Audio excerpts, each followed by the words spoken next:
여러분, 예레미야 45장입니다.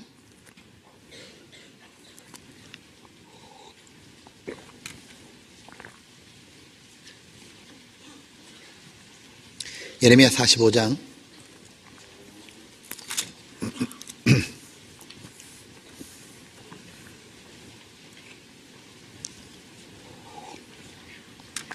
5절입니다. 5절 같이 읽어봅시다. 내가 너를 위하여 대사를 경영하느냐? 그것을 경영하지 말라. 보라, 내가 모든 육체에게 재앙을 내리리라. 그러나 너희에 가는 모든 것에서는 내가 너로 생명 얻기를 노량물 얻는 것 같게 하리라. 여호와의 말이니라 하셨느니라. 1절입니다. 유다왕 요시야의 아들 여호야김 제4년에 네리의 아들 바룩이 에레미야의 구전대로 이 모든 말을 책에 기록하니라. 때에 선지자 에레미야가 그에게 말하여 가로되, 바로가 이스라엘 하나님 여호와께서 내게 이같이 말씀하시되.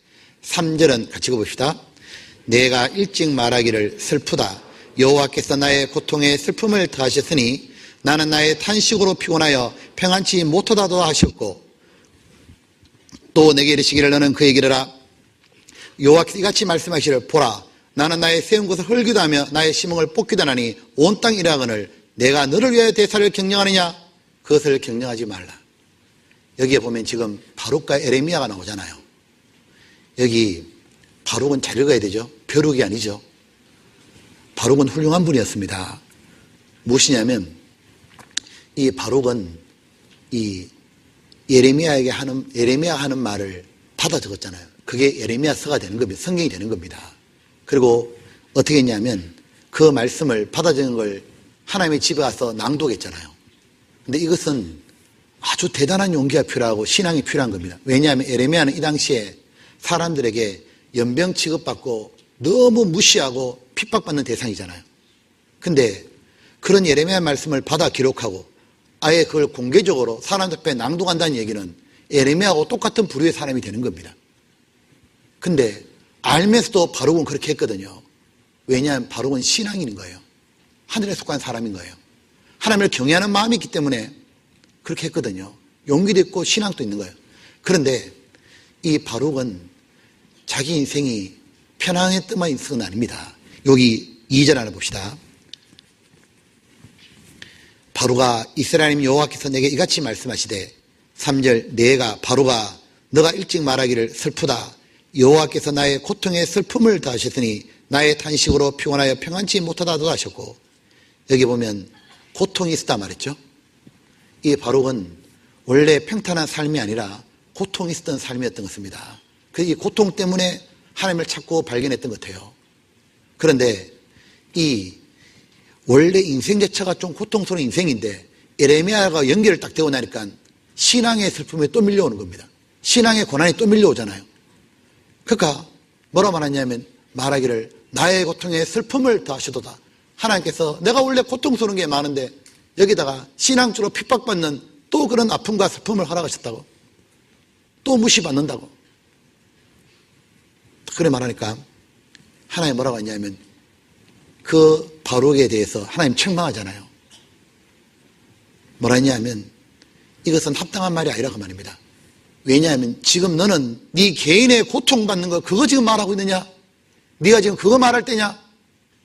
왜냐하면 지금 나라가 망하게 생겼다고. 너 하나 아픈 게 문제냐고. 나라가 지금 망하게 생겼는데 에레미야가 나라가 망한다고 계속 외쳤잖아요. 지금 나라가 망하게 생겼는데 지금 뭘 걱정하고 있냐고 지금. 반면에 에레미야는 무엇을 걱정하고 슬퍼합니까? 에레미야가 우는 울음은 이 나라를 어찌할꼬, 어찌해 내 눈물의 근원이 마르고. 에레미야는 눈물의 쓴이잖아요. 에레미야는 자기 고통스러운 걸 말한 게 아니고 이제 장차 이것이 다 자기 나라가 망할 건데 하나님의 심판으로 끝이 날 건데 사람들이 빨리 구원받아야 되는데 어찌할꼬. 그것 때문에 에레미야는 눈물을 냈잖아요. 바룩은 나라보다 자기 문제에 신경을 더 쓰는 겁니다. 그러니까 바룩도 귀하지만 하나님이 에레미야를 더 귀하게 사용하시는 거예요. 믿음의 분량이 다르고 마음의 크기가 다른 거예요. 보는 이 비전이 다른 겁니다.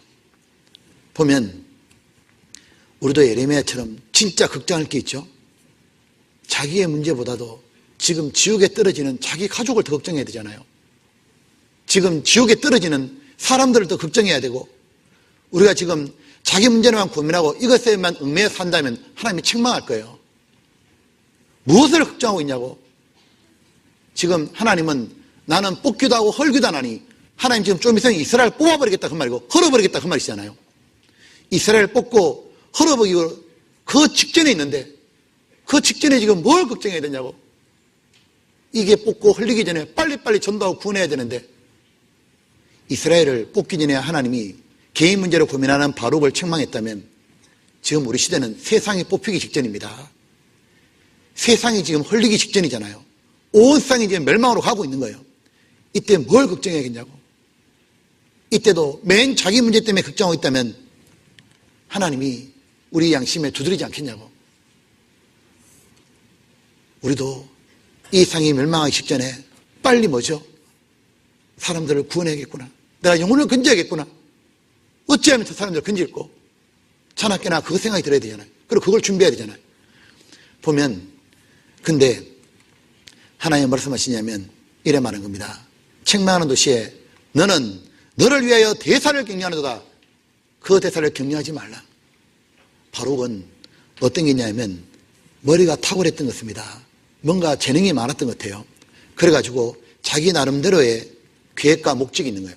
하나님의 계획과 목적이 다르게, 하나님 지금 빨리 망하기 때문에 빨리빨리 구원해라 그러는데 그거하고 다르게 자기 나름대로의 인생 계획을 짜고 있는 거예요. 그때 하나님이 너를 위하여 대사를 격려하지 말라고. 지금 나라가 망하게 생겼는데 네 자신을 위해 살아야겠냐고. 망하기 직전에 사람들을 건져야지. 보면 구약 성경에 보면 이 번제를 드릴 때, 새를 번제로 드릴 때 어떻게 드리냐면 머리를 비틀어서 죽여서 드리잖아요. 이 예레미야는 머리를 비틀어서 드린 사람이면 바룩은 아직 덜 털은 겁니다. 왜냐하면 자기 계획과 꿈과 계획이 남아있잖아요. 하나님은 자기 머리를 잘라서 드리길 원하시잖아요. 너를 위해 대사를 격려하느냐? 하나님 우리에게 원하시는 게 있죠. 정말 대사를 격려하라고 말입니다. 하나님 보실 때 큰 일을 격려하라고. 하나님 보실 때 큰 일은 바로 하늘의 일입니다. 땅의 일이 아니라. 사실은 하나님이 말씀하는 큰 일만이 사실 큰 일이죠. 세상에 아무리 큰 일도 지나가는 거예요. 보면 하나님 볼 때 큰 일들이 있었죠. 천지를 창조한 것도 큰 일이고 출애굽도 큰 일이고 이스라엘 우리 시대 회복되는 것도 큰 일입니다. 그러나 세상에서 가장 큰 일은 뭐냐면 바로 하나님이 사람으로 세상에 오신 거예요. 그리고 그분이 십자가에 피 흘리고 돌아가시고 죽고 부활하신 거예요. 그리고 그분이 이루신 복음입니다. 하나님이 사람으로 와서 죽었다. 사람의 손에서 죽으셨는데 그게 사람을 위한 거라고. 하나님 입장에서 그보다 더 큰 일이 어디냐고. 자기 목숨을 바쳐서 우리의 죄를 영원히 사하셨어요. 그리고 복음을 이루셨어요. 그것이 가장 큰 일이고, 그 복음이 자기가 깨닫는 날, 구원받는 날 하나님이 자기 영혼에 큰 일을 행했다는 걸 알게 되고 얼굴에 웃음이 만연하고 마음에 평안이고 좋아서 어쩔 줄 모르잖아요. 보면 그리고 구원받은 사람은 이 복음 전하는 것이 가장 큰 일인 것. 사람이 할 수 있는 이 지구에, 이 세상에 가장 큰 일이 무엇일까? 복음 전하는 거예요. 하나님이 대사라고 말하는 건 복음을 전해주는 거예요. 이보다 더 큰 일이 없는 거예요. 지금 망하기 직전이고 뽑히기 직전인, 헐어버리기 직전인 이 세상에 가장 중요한 일이 바로 이 대사, 복음을 전하는 거예요. 보면 윌리엄 캐리 아시죠? 윌리엄 캐리는 선교의 문을 열었다 그러잖아요. 인도 선교를 갔잖아요. 윌리엄 캐리는 여러분이 많이 들었던 분일 거예요. 그는 구두 수선공이에요. 구두 수선공이고 자기는 구두를 수선하면서 늘 했던 말이 뭐냐면 나는 부업으로 지금 구두 깃고 있는 거고 나의 직업은 전도자라고. 근데 윌리엄 캐리는 그 당시 영국이 해외 선교를 하지 않았습니다. 근데 윌리엄 캐리는 지금 사람들이 지금 영원히 죽어가고 있는데 이 영국의 사람들이 이 목회자를 모여가지고 뭐 말하고 있냐면 뭐 탁상공론하고 있는 거예요. 지금 영원히 지금 죽어가고 있는데 지금 뭐 하고 있냐고. 지금 뭐라 했냐면 복음을 전해야 된다고. 그리고 지금 해외에 복음 전하러 가자고. 그 말할 때 사람들이 전부 다 막 말렸거든요. 그때 윌리엄 캐리가 인도 선교로 가잖아요. 가가지고 윌리엄 캐리가 언어에 완전히 탁월한 재능이 있는 거예요. 그래서 인도 말을 성경으로 번역하잖아요. 그리고 윌리엄 캐리는 유명한 말을 남겼죠. 하나님으로부터 위대한 일을 기대하라. 하나님을 위해서 위대한 일을 시도하라. 바로 하나님의 대사를 행하는 자가 영원한 주인공이에요. 이사야, 바로 에레미야는 그 당시에는 핍박받고 우습게 된지 모르지만 하나님 보실 땐 역사의 주인이고 영원한 주인공입니다. 지금 또 고명한 일을 힘쓰는 자, 주의를 힘쓰는 자는 영원한 주인공이 되는 거예요. 그런데 제가 이사야 성경에 있다가요, 제일 감동되는 이겁니다. 무엇이냐면 이사야는 이 고명한 일, 주의 일을 힘쓰는 것, 하늘의 일을 감당하는 이 일을 이사야는 쉬지 않고 했어요. 60년간을 그 열정도 식지 않고 뜨거운 마음도 식지 않고 줄기차게 하나님의 말씀을 전했거든요. 이사야 62장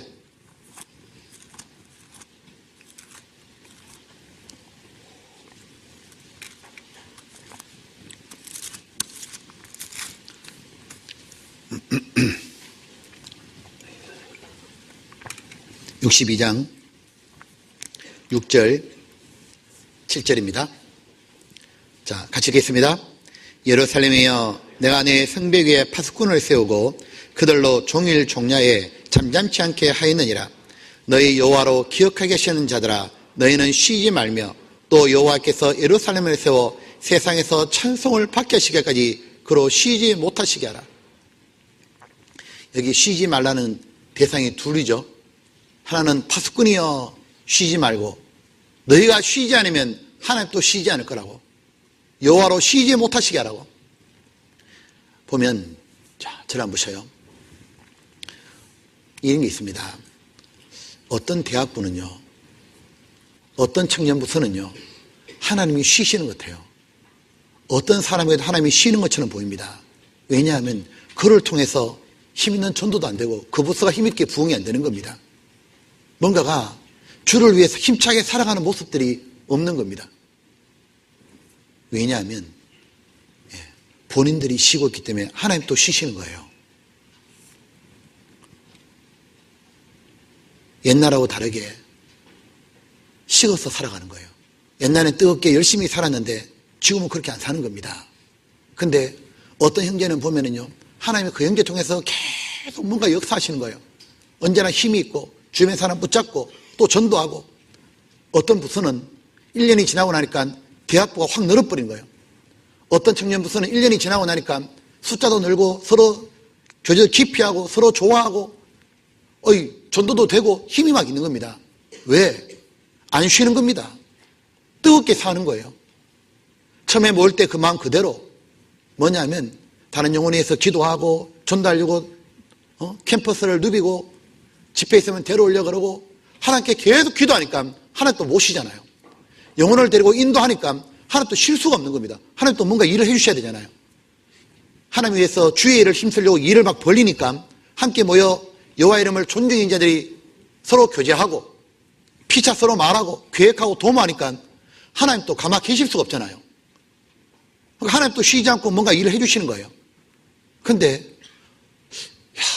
어떤 사람, 어떤 부서는 너무 침체한 겁니다. 왜? 쉬고 있는 거예요. 처음과 달라졌는 거예요. 뜨겁게 살지 않는 겁니다. 우리가 뭐든지 간에 처음과 달라져서는 안 되잖아요. 우리는 솔로몬이나 대마가 되어서는 안 됩니다. 솔로몬은 말년에 우상 숭배하는 바람에 비참해졌잖아요. 히브리서 11장 믿음의 영웅들에 솔로몬이 못 나오잖아요.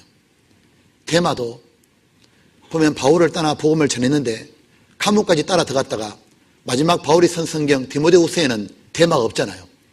세상을 사랑하여 데살로니가로 가버렸잖아요. 처음과 달랐잖아요. 처음과 똑같아야 되잖아요. 제가 원래 한 교회 집회하러 1월 달에 갔다가 그 교회 슬로건이 너무 마음에 드는 겁니다. 슬로건이 뭐냐면 처음처럼, 그것만 있는 게 아니고 처음처럼 끝까지 열어져 있는 겁니다. 처음처럼을 끝까지 가자. 너무 슬로건이 좋은 겁니다. 바로 이사야가 그 사람인 거예요. 보면 우리들은 그리스도의 마음이, 주를 향한 마음이 전도하는 열정이 식어서는 안 되는데, 문제는 열정이 식어 있는 그리스도인들이 너무 많이 보이는 겁니다. 우리 주변의 청년들 중에도 열정이 식은 청년들을 보는 겁니다. 청년의 상징이 뭐예요? 힘입니다. 청년의 영광은 힘이죠. 열정이죠. 근데 청년이 청년답지가 않는 거예요. 뜨겁게 전도하지 않는 거예요. 뜨겁게 교회를 사랑하지 않고. 이상하잖아요. 청년인데 희한하다. 청년인데 희한하게도 전도 집회를 딱 하는데, 청년인데 전도 집회 때 뭐냐면 분자하게 움직이는 게 안 보이는 거예요. 청년인데 전도 집회가 되었는데 다른 영혼을 데려오는 것이 안 보이는 겁니다. 청년인데 전도 집회가 되었는데 늦게 나타나는 겁니다. 대학생인데 충분히 일찍 올 수 있는데 시험 기간이 아닌데 맨 뒤에 앉아서 조는 거예요. 참 이상하다. 예전엔 저러지 않았는데.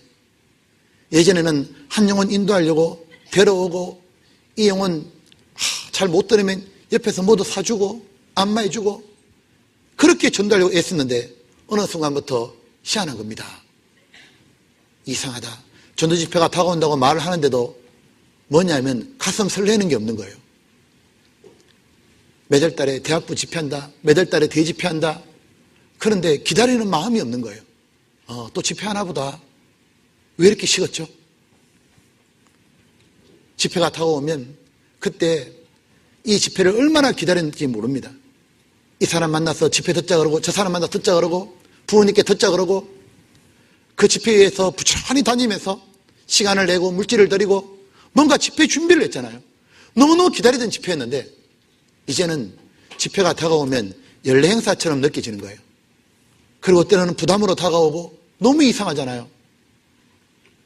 보면 왜 이렇게 식었죠? 많은 이유가 있지만 찬물이 확 끼얹어진 겁니다. 자기 영혼에. 성경 하나님 말씀하시기를 성령을 소멸치 말며, 성령을 불에다 비유하셨죠. 이 성령이 뜨거운 마음이 있는데 여기에 찬물을 확 부으면 꺼지잖아요. 식어버리잖아요. 바로 세상과 세상에 있는 것들이 들어오는 겁니다. 죄가 들어오는 거예요. 죄가 들어오면 뜨거운 마음을 차갑게 만드는 거예요. 세상 것이 자꾸 눈에 들어오잖아요. 자꾸 식어지는 거예요. 세상에 있는 걸 계속 접촉하고 있잖아요. 뜨거운 마음이 사라지는 겁니다. 보면 다윗이 하나님을 향한 뜨거운 마음을 가지고 살았잖아요. 언제나 자원하는 마음 가지고 그는 전쟁을 앞장서서 했습니다. 전쟁을 한다는 얘기가 뭐냐면 오늘날 영혼을 건지는 것과 똑같은 거예요. 전쟁을 앞장서서 선두에 서가지고 전쟁 치러가지고 어떻게 했냐, 승리하고 나면 전리품 딱 모아가지고 자기를 위해 쓰지 않았어요. 그거 창고에 다 모아뒀다가 나중에 성전 건축할 때 다 바쳤잖아요. 그래서 빨리빨리 이 전쟁의 시기가 다가오면 전쟁에서 노획물을 걷어들여야 되거든요. 하나님 나라를 확장해 나가야 되는데 다윗이 희한해요. 식어버린 거예요. 전쟁이 때가 왔는데 출전을 안 하는 겁니다. 그러고는 침상에 계속 들어누워 있는 거예요. 전진하고 진보하지 않는 겁니다. 그리고 성경을 멀리하는 거예요. 그러더니 결국 뭐 하느냐, 자기 부하 우리아 아내하고 간음하잖아요. 그리고 우리아를 살해하잖아요. 그러고 난 다음에 다윗이 하나님을 향한 뜨거운 마음이 다 식어버렸잖아요. 하나님을 향해서 뜨거운 마음, 자원하는 심령. 다윗이 보면 그때 자원하는 심령이 다 식어버리고 나니까 다윗이 뭐라고 하느냐면, 다윗이 화석으로 바뀌어버렸잖아요. 화석은 본때는 있는데 이 생명이 없는 거죠. 다윗은 입은 있고 귀가 있는데 입은 있는데 말을 못하고 귀는 있는데 들리지가 않는 겁니다. 하나님의 기쁜 말씀도 안 들리고 죄인들 향해서 구원받아라 외치던 말도 안 나오고 뼈는 꺾이고. 왜? 죄 때문입니다. 이 죄가 들어오자 죄는 다윗의 가장 소중한 걸 빼들어가 버린 거예요. 죄는 바로 도둑놈입니다. 도둑은 집에 들어오면 냉장고 들고 나가는 게 아니에요. 그 무거운 거 어떻게 들고 가겠냐고. 이 도둑놈은 와가지고는 가장 비싼 거 털고 나가잖아요. 구원받은 사람이 가지고 있는 제일 비싼 게 뭐예요? 주를 향한 뜨거운 마음, 자원하는 심령이요. 그리스도의 마음이에요. 무엇을 위해 살아야겠고 빨리빨리 건져야 되는데 그 마음을 빼들어가 버린 거예요. 그러고는 사람들이 지옥 가는데 지금 멍하니 쳐다보고만 있는 겁니다. 너무너무 냉혈한처럼 차가운 인간으로 만들어버린 겁니다. 사람들은 지금 지옥으로 가고 있는데 아무것도 못하는 무력한 사람처럼 바뀌어버리는 거예요. 여러분, 파킨슨씨 병이 뭔지 알죠? 파킨슨씨 병에 걸리면 온몸의 근육이 점점 굳어가가지고 나중에 심장도 굳어 죽는 거란 말합니다. 파킨슨씨 병에 걸리면 사람이 처음에 걸음을 똑바로 못 걷고 쟁걸음을 걸어요. 종종걸음 걷거든요. 보면 영적 파킨슨씨 병에 걸리는 것처럼 무엇이냐면 점점 본인이 힘차게 못 살아가요. 무엇 때문이냐? 죄가 들어온 거예요. 시편 51장 하나 보십시오.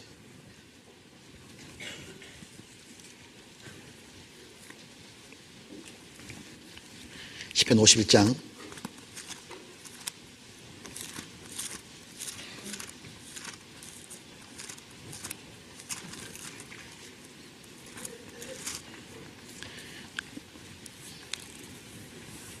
10절입니다. 9절 주의 얼굴을 내 죄에서 돌이키시고 내 모든 죄악을 토말하소서. 하나님이여 내 속에 정한 마음을 창조하시고 내 안에 정직한 영을 새롭게 하소서.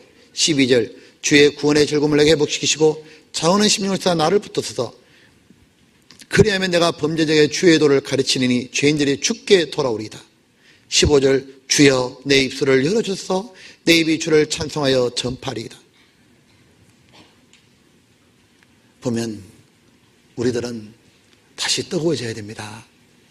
우리들은 보면 이사야처럼 끝까지 뜨겁게 살아야 되잖아요. 보면 그러려면 나를 차갑고 무력하게 만든 죄를 버리고 단호하게 돌아서야 됩니다. 내가 만약 지금 세상 것을 계속 접촉하고 있다면 그게 뭐 게임이든 그게 뭐 인터넷이든 아니면 스마트폰이든 그게 뭐 친구든 그게 무엇이든 간에 뭐 TV든 드라마든 그것에 계속 접촉함으로 말미암아서 내가 점점 세상화되어 가고 있다면, 세속화되고 있다면 점점 뜨거운 마음이 사라지고 그냥 왔다 갔다 하는, 교회 왔다 갔다 하는 그런 신앙에만 전락하고 있다면 우리는 안 됩니다. 버려야 됩니다. 그리고 우리들은 뜨거운 성령이 불길이 내 마음에 부어줘야 되잖아요. 우리들은 요한계시록 3장에 나오는 라오디게아 교회, 마지막 시대의 라오디게아 교회처럼 되면 안 되잖아요. 라오디게아 교회가 미지근한 신앙이잖아요. 차지도 않고 덥지도 않니 내 입에서 토하여 내치리라. 그 라오디게아 교회가 7교회, 아시아 7교회 중에서 유일하게 칭찬이 없는 교회예요. 주님이 도저히 함께 할 수 없다는 거예요. 칭찬할 게 없다는 겁니다. 왜? 주님하고는 어울리지 않는 거예요. 주님은 뜨거운 분이잖아요. 뜨겁게 우리를 사랑하고 뜨거운 피를 흘리고 뜨거운 마음으로 우리를 대하시는데 우리는 미지근하다는 게 말이 안 되잖아요. 왜? 찬물과 더운 물이 만나 미지근해지는 겁니다. 보면 그때 주님이 말씀하시죠. 다시 하라고, 회개하라고, 열심을 내라고 하시면서 사라고. 뭘 사느냐면 연단한 금을 사고, 그리고 흰옷을 사고, 그리고 안약을 사서 눈에 발라보게 하라고. 우리가 다시 성경으로 돌아가고, 그리고 거룩한 삶을 살고, 그리고 주를 위해서 고난을 받아보라고. 사라는 말은 비용을 치르라 그 말입니다.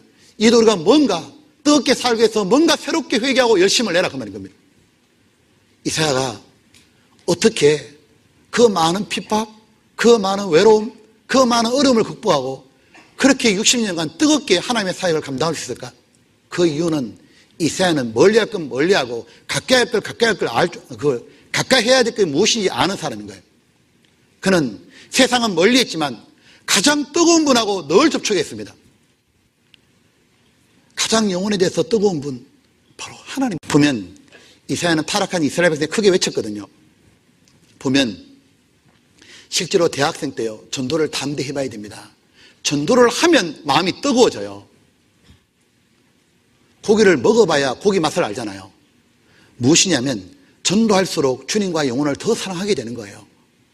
우리의 신앙이 왜 힘이 없는 걸까? 전도를 힘있게 안 하는 거예요.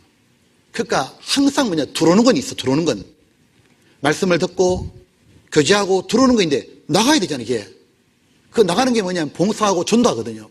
이게 나가야만 이게 원활하게 인풋이 있고 아웃풋이 있잖아요. 이스라엘 사회바다가 들어오는 거 있는데 나오는 게 없으니까 물고기가 못 살잖아요. 생기가 없잖아요. 우리도 무엇이냐면 하나님의 말씀 들었잖아요. 좋다. 주여 나를 보냈어. 내가 여기 있나이다. 나를 보냈어. 내가 여기 있나이다. 하나님 나는 진짜 아무것도 아니지만 저도 제 주변의 사람 하나님의 거룩한 소명을 받들고 이 불쌍한 영혼을 위해서 전도해 보겠습니다 하고 전도하잖아요. 그럴 때 마음이 애가 타는 거예요. 하나님의 마음을 알아가고 실패해보고 거절당해보고 아파볼 때 예수의 마음도 이해되고 믿음의 선진들의 마음도 이해되고 성경이 이해가 되고 그리고 영혼을 더 사랑하게 되는 거예요. 보면 왜 전도하지 않나? 전도하면서 받는 욕이나 또 수고와 희생을 하기 싫은 겁니다. 간단하게 말하면. 그러나 기억해야 됩니다. 복음은 고난과 함께 능력이 나타나는 거예요. 전도하잖아요. 보면 이사야가 크게 외쳐라 그 말했는데 전도할 때 내 마음과 내 생활도 달라지기 시작해요. 이제 오늘 이 수련회 마치고 돌아가면 이렇게 보십시오. 주여 내가 여기 있니다. 나를 보내소서. 지금 여러분이 있는 그 학교 말입니다. 캠퍼스 말입니다. 거기 가가지고 전도하려고 마음 먹어보십시오. 전도하려고 마음을 딱 먹잖아요. 그때부터 여러분의 마음과 생활은 바뀌기 시작합니다. 왜? 전도하려면 저 친구에 내가 뭔가 다른 행동을 보여줘야 됩니다. 친절해야 됩니다. 시간을 내줘야 됩니다. 계획해야 되고 얘기를 꺼내야 되고 자기의 마음과 행동이 바뀌어요. 부부가 결혼하고 난 다음에 임신하고 나잖아요. 그때부터 아내 행동은 달라집니다. 태교를 시작하는 거예요. 우리도 전도하는 것이 태교입니다. 전도하려고 할 때부터 무엇이냐면 달라지기 시작하는 거예요. 보면 근데 이 전도할 때 당장 구원받을 거라고 생각 안 해도 됩니다. 이사야에게 하나님이 말했잖아요. 이들이 당장 안 돌아올 거다. 그러나 하라고. 왜? 그루트기가 있으니까. 보면 그리고 이사야는 하나님의 성전에서 이 구원과 소명을 받았죠. 무엇이냐면 하나님이 계신 곳에 우리들이 언제나 머물러야 됩니다. 바로 교회입니다. 끊임없이 뜨겁게 신앙생활 끝까지 할 수 있는 비결이 뭐냐면 하나님의 공급인데 교회 가운데 있잖아요. 그곳에서 뭐냐면 우리는 깨끗한 마음으로 부른 자들과 함께 믿음과 의와 화평을 쫓는 겁니다. 교회 가운데 있으면서 앞에 믿음의 선배가 어떻게 사는지 해외 선교 어떻게 되는지 선교지역도 가보고 선교의 삶의 간증도 들어보고 신앙 위인전도 읽어보고 하나님의 말씀도 듣고 교회 가운데 있으면서 더욱더 마음이 뜨겁게 되어가는 거예요. 여러분 주님의 우리에게 마지막 부르는 것 말입니다. 오늘날의 이사야 찾습니다. 내가 누구를 보내며 누가 우리를 위해 갈고 내가 누구를 보낼고 주여 나를 보내소서. 내가 여기 있나이다. 제가 주님의 뜻을 따라서 주님의 복음을 전하는데 내 모든 인생을 다 드리겠습니다. 시간, 물질, 재능 하나님이 제게 주신 것 마음까지도 복음 전하는 것에 제가 다 드리겠습니다. 그래서 하나님의 마음이 기쁘셨으면 좋겠습니다. 그렇게 되는 저희들이 되면 좋겠습니다.